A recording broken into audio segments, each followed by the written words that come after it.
I'm Nick Roush, and I should have been a Cowboy. This is Adam Luckett, and he's still got the baseball fever. I feel like I'm with Stretch Jason Aldean here. So you're going to sing Amarillo Sky for me? Big Green Tractor. That's what we're singing today. Actually, we're watching Kentucky football practice, and that's why we've got a rapid reaction. Brought to you by our friends at Angels Envy. Luckett, I love me some brown water. I know you like some brown water too, and Angels Envy. The thing that's great about Angels Envy, it's not your typical bourbon. They finish in the port wine barrels. You got a beautiful distillery in downtown Louisville. You ever been by there yet? I'm pretty sure you and your brother enjoyed some Angels Envy on a Georgia trip a couple years back. Yeah, we did. We might have poured a little out. I think a bottle might have got broken in the sink, maybe? Or glass? Glass or two. We had a great time. You're going to have a good time with some Angels Envy. Stop by their distillery. They also do have great events down there. Create a craft cocktail with Angels Envy. Remember, you must be 21. Drink responsibly with Angels Envy. Luckett, we got to watch football. 2 days of football in a row, and I think it does kind of start and end with Cutter Boley. I think that's the kind of, I don't want to say there's a light bulb that went off, but he does look like a much different player. You talked about going into this whole process, like, well, he kind of needs to grow up. He just looks more comfortable out there playing football. Yeah, I think I want to first start off with this. We really didn't see much. We heard the 75-25 split. It was really, while we were out there, it was a lot of Cutter with the twos. Yeah. But getting him as many reps as possible. But he looks better. Like, he looks improved. Mm-hmm. He looks like a sophomore now, not necessarily a freshman. Mm-hmm. Control, just looks comfortable. And you see some of the talent starting to play out. He had a 2-minute drill in there, Nick. The best 2-minute drill I've probably seen here was probably Will Levis. Yeah. First year when he went down, and I think there was when everybody's like, oh, this guy might be a pretty good player for Kentucky. And so you start to see it here with Cutter. Now it's against the twos, against Kentucky, but you see some of the throws. Yeah. He's making tight window throws, some anticipation throws. You could see, like, okay, this is why he was such a ballyhoo prospect. Ooh, ballyhoo. I like that. Oh, I like the ballyhoo. That's why they pay me the big bucks at KSR. And I think part of the reason I started there is just because he had a great day on Friday as well when they opened up the doors for us for that practice following UK Fan Day, or Media Day, Fan Day. They're all blending together. But we have a whole 11 personnel where we talk more in depth about that practice in particular. But a lot of moving parts, beautiful weather out here, and a good turnout too. Like it, yeah, I know that turnout. That's not going to steal headlines, but you wonder where people's heads are, and I think there's always this sense that the online fan is just how everybody thinks, but like there's a lot of people out there who are sitting back watching from home that aren't commenting on the KS board or aren't sending out tweets that are like talking themselves into 6-6. So you still had a lot of optimistic fans who were just excited to come out here and see the team. The ones maybe not in the meme game. Yeah, they don't dabble in as many memes. That's all right. It's also the time of year. August, beautiful weather. What else are you doing August 2nd, Saturday? No, nothing. You got a little watching some ball. Open practice. Great weather. You come out here and want to see some people. But it was as good as a crowd, I think, since I've been coming out here. Probably not the biggest, but it's up there. Yeah, it was a very good crowd to watch the Cats in action. One player we didn't get to see is Kendrick Law. Coach Stoops said that he expects Law to be back on Monday. Little minor stuff, precautionary, and that's this time of year. One player we didn't see on Friday that I really liked what I saw from him today was Troy Stellato, the Clemson transfer, who feels like a steady Eddie. Yes. Which, like, I can't stress this enough, but we know the issues with wide receiver play in the Mark Stoops era, and it's just nice that a guy like Troy Stellato and a guy like Fred Ferrier, I don't know how high their ceiling are.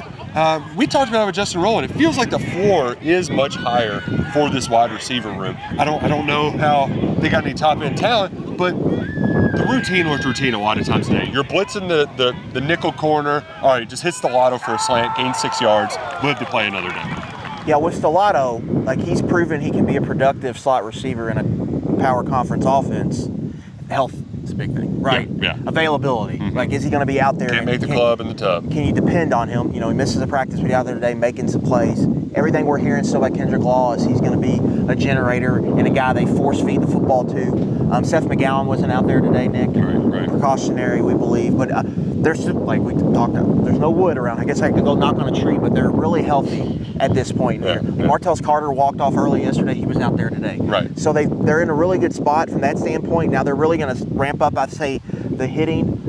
2 full padded practices, but they weren't really knocking heads yet. That's going to come. Yeah. You know, next Saturday they'll have, I believe, their first scrimmage. Right, and some of it for them too. I keep saying that for us, it's almost like drinking from a fire hose, but it's also pretty intensive for them. 4 straight days. You know, I'm sure those juices were flowing on the first day. I'm sure they were really flowing yesterday when they finally put on shoulder pads for the first time. So, you know, they didn't go as long. They're not trying to crush each other. Although I will say, Kevis Thomas popped. Hardly Gilmore hung on it. I thought Gilmore had a really good day. Gilmore had a good day. He looks, to me, if I was ranking the receivers, just who looks the best, I think I would have him at the top. Like, he looks like a player but that has not changed. I've seen Gilmore practice a few times. He always looks like that. He just looks smooth. He looks like a good receiver. Now we just need to see that play out on the field. One position I do want to point out, though, and Mark Stoops is quietly, low-key gushing about this group. The secondary. He's got them big-ass corners again. And DJ Waller's had 2 good practices here. They like J.Q. Hardaway. He's made plays in games with DJ Waller. You go back to this time last year, was a guy they're high on, wasn't really rotated in. I think he was dealing with some nagging kind of hammies or something and stuff. like that. Well, he's out there. He looks the part. And they got the 2 old safeties that I think they really have a big trust factor.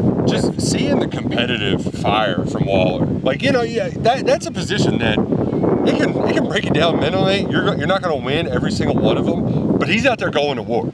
So I get that Derek Beatty, Chris Westry flashbacks, right? Like you can't help but go back to that. They've got that in that cornerback room, in that safety room, and there's some depth behind them.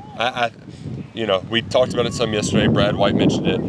There's a lot of depth, particularly on this defense. I know some of it has to be said for a linebacker, but like Gerard Smith is just chewing up that second-team offensive line. Like that dude cannot be stopped in that second group of that offensive line. I think the ones against Kentucky's ones are holding their own. Offensive line versus defensive line. It's a fun back and forth. You know, Braun makes a nice hole on a pull. There's a good stretch zone. Gusta blows up a play. Afari blows up. Like, it's a good back and forth, what you want to see. But I think when you see the drop-off is when you get to that second unit. Like, I thought House Ramsey's playing nose tackle. Got a lot of run with the twos. Like, he popped. He showed up in some team period. So the offensive line, the second unit, that's where I think, if you're asking all the units, that's probably where they need the most work, the most improvement. The biggest play of the day, though, which is kind of a couple of these, right? Like, DJ Miller had a big catch from Cutter Boley in that 2-minute that you were talking to earlier.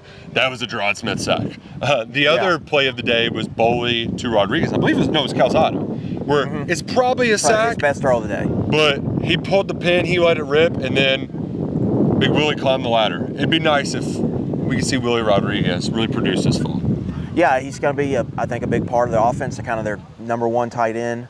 I know tight end gets talked about a lot, but you know, I guess Isaiah Cummings would kind of be in the mold. But just from like the best kind of route runner or athlete, they've had a lot of, I would say, big Y inline tight ends that weren't necessarily the best. Could run up the seam, but I don't know if they were running like, I think Willie's got some route running capabilities.